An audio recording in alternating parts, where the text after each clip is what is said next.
சரி, வாங்க விஷயத்துக்குள்ள போகலாம். நீங்க உங்க வாக்கு பதிவு பண்றதுக்கு முன்னாடி அந்த வாக்குப்பதிவு இயந்திரம் சரியா வேலை செய்யுதா, அதுல எந்த குளறுபடியும் இல்லையான்னு செக் பண்ண ஒரு பெரிய ப்ராசஸ் இருக்குன்னு உங்களுக்கு தெரியுமா? அத பத்தி தான் இப்போ நாம தெரிஞ்சுக்க போறோம். நீங்க எப்பவாவது யோசிச்சிருக்கீங்களா? வாக்குச்சாவடி திறக்கறதுக்கு முன்னாடி அந்த மிஷினுக்கு என்ன நடக்குதுன்னு?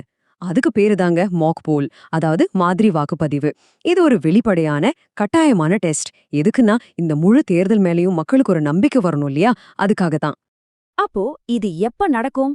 கரெக்டா வோட்டிங் ஆரம்பிக்கிறதுக்கு ஒரு 1½ மணி நேரத்துக்கு முன்னாடி, அதாவது 90 நிமிஷத்துக்கு முன்னாடி, ரொம்ப முக்கியமான சாட்சிகள் முன்னாடி இந்த ப்ராசஸ் ஆரம்பிக்கும்.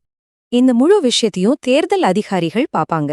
ஆனா அது மட்டும் இல்ல, எல்லாமே டிரான்ஸ்பரண்டா நடக்குதான்னு பாக்குறதுக்கு வெவ்வேறு அரசியல் கட்சிகளை சேர்ந்த ஏஜென்ட்டுங்களும் அங்க இருப்பாங்க.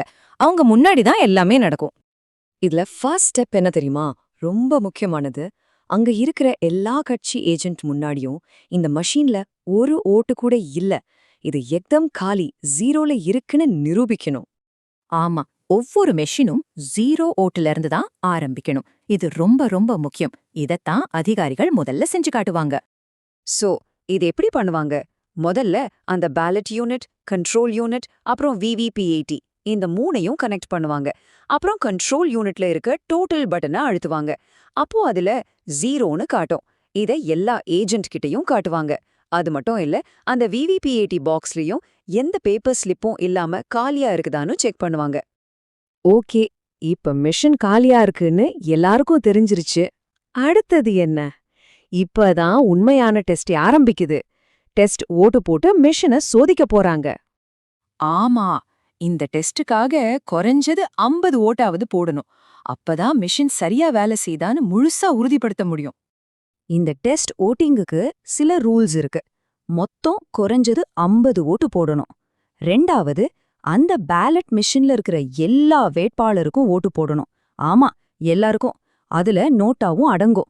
சுருக்கமா சொன்னா, ஒவ்வொரு பட்டனையும் அட்லீஸ்ட் ஒரு தடவையாவது பிரஸ் பண்ணி அது வேலை செய்தான்னு பார்க்கணும். சரி, ஓட்டெல்லாம் போட்டாச்சு. இப்பதான் ரொம்ப ரொம்ப முக்கியமான கட்டம். ரிசல்ட் செக் பண்றது. எலக்ட்ரானிக் ஓட்டும் பேப்பர் ஓட்டும் கரெக்டா இருக்கான்னு பார்க்கற நேரம் இது. இதுக்கு என்ன பண்ணுவாங்கன்னா, முதல்ல கண்ட்ரோல் யூனிட்ல இருக்கிற க்ளோஸ் பட்டனை அழுத்தி மார்க் போல முடிப்பாங்க. அப்புறம் ரிசல்ட் பட்டனை அழுத்துவாங்க. ஸ்கிரீன்ல ஓட்டு எண்ணிக்கை தெரியும். அடுத்ததா விவிபிஏடி பாக்ஸை திறந்து உள்ள இருக்கிற எல்லா பேப்பர் ஸ்லிப்பையும் எடுத்து கையால எண்ணுவாங்க. இப்ப நீங்க பாக்கறது தான் அந்த மேஜிக் மோமெண்ட். கண்ட்ரோல் யூனிட்ல காட்டுற நம்பரும் கையால என்னென்ன விவிபிஏடி ஸ்லிப்போட எண்ணிக்கையும் ரெண்டும் ஒண்ணுக்கு ஒண்ணு சரியா மேட்ச் ஆகணும். ஒரு நம்பர் கூட மாறக்கூடாது. Okay, test success. 2 எண்ணிக்கையும் கரெக்டா இருக்கு. இப்போ இந்த மெஷினை நிஜமான ஓட்டிங்க்கு தயார் பண்ணணும். அதாவது இதை ரீசெட் பண்ணி சீல் வைக்கணும். ஒரு நிமிஷம் யோசிச்சு பாருங்க. இந்த டெஸ்டுக்காக போட்ட ஓட்டுகளை அழிக்காம விட்டுட்டா என்ன ஆகும்? அதனாலதான் அடுத்த ஸ்டெப் ரொம்ப ரொம்ப முக்கியம். மெஷின்ல இருக்கிற எல்லா டேட்டாவையும் கிளியர் பண்ணணும். அது எப்படி செய்வாங்கன்னா, கிளியர் பட்டனை அழுத்துவாங்க. மார்க் போல்ல பதிவான எல்லா ஓட்டும் அழிஞ்சிடும். உடனே திரும்பவும் டோட்டல் பட்டனை அழுத்தி பாருங்க, மெஷின் மறுபடியும் 0க்கு வந்துருச்சுன்னு எல்லா ஏஜென்ட்கள் முன்னாடியும் காட்டுவாங்க. இப்போதான் மெஷின் முதல் ஓட்டுக்கு தயாரா இருக்கு. எல்லாம் முடிஞ்சதும் கடைசி கட்டமா மிஷினை சீல் வைப்பாங்க. கிரீன் பேப்பர் சீல், ஸ்பெஷல் டேகுன்னு பல அடுக்கு பாதுகாப்பு.